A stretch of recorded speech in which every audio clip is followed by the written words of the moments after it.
Hi, everybody. Let's talk about week 2 of 2022 Trance Camp. The theme in week 2 is how to create your life as a hero's journey. Hero's journey is a term developed by the American mythologist Joseph Campbell. He said you can either live as a villager, just kind of following the traditions and the external rules, or you can live your life as a wastelander, sort of rejecting and living outside of the mainstream, or you can find a sort of a next level middle way of living your life as a great creative journey, where each day you're curious, I wonder what's going to happen today.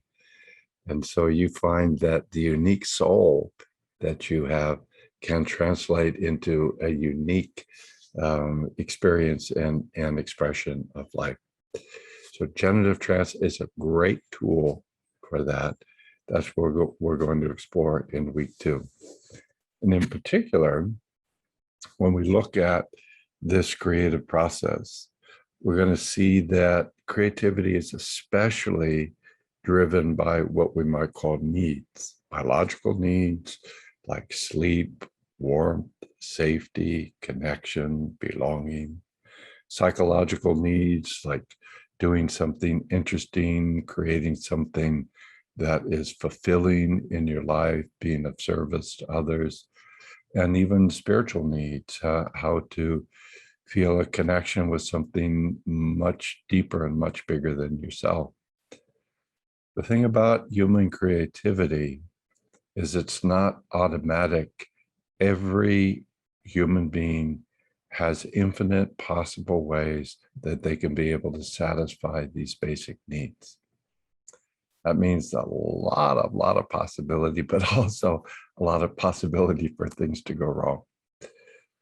So we're going to look at how you really connect with two different ways that you've satisfied needs. One is what we call your positive resources.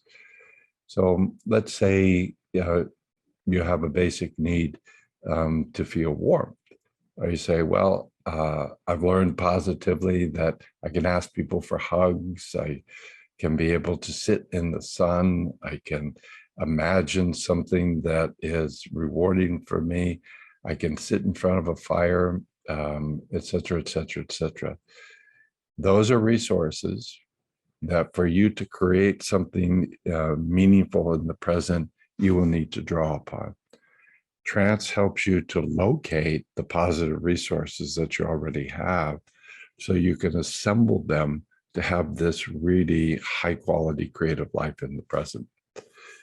The other type of resources, if you will, they're in quotations at first, are all the symptoms and all the negative habits and all the ways that you disconnect from the present moment. And Lord knows that there are many for each person.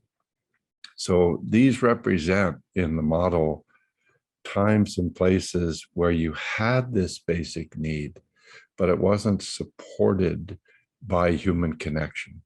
So say you had that need for warmth, you went to your mother, your father, and said, I need a hug. They said, stop being so demanding, stop being so close, get to work, et cetera, et cetera.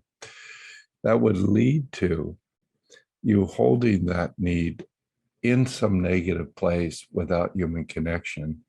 And then your imagination would create ways, in human ways, like maybe a bottle of alcohol, or maybe some internet addiction or something, by which you would try to satisfy that need, but not in a positive human way. Those are things that interfere with your productivity, with your creativity, with your ability to love in the moment. But one of the things you discover in trance, if you can download those into a trance field, all this sort of the negative conditioning falls off, and you're left with, voila, these diamonds in the rough, these jewels, these creative spirit potentials that are really needed to go forward in your life. So what we'll really look at is what are the basic needs for each person? How are the basic ways a person has satisfied them, positively and negatively? How can you use trance to open the exploration to be able to experience and express them in many, many, many, many different ways, and then use them creatively to be able to fulfill whatever it is your dreams are on the present. So we on the one hand practically look to deal with symptoms like anxiety or depression or addictions or procrastinations or negative habits, and see how to positively transform those into resources for yourself. This is something I learned from Milton Erickson. This is something I want to share with you. And then how trance you can be able to activate all these really positive things that when you're under stress, you usually forget about, and how to put them together in this beautiful mosaic so you can have a dream life. So it's practical, personally fulfilling. It'll teach you how to work with other people who are struggling with negative states, how to work with yourself and others who are longing to live a more creative life. I think it'll be a great week. I hope that you can join us. Bye.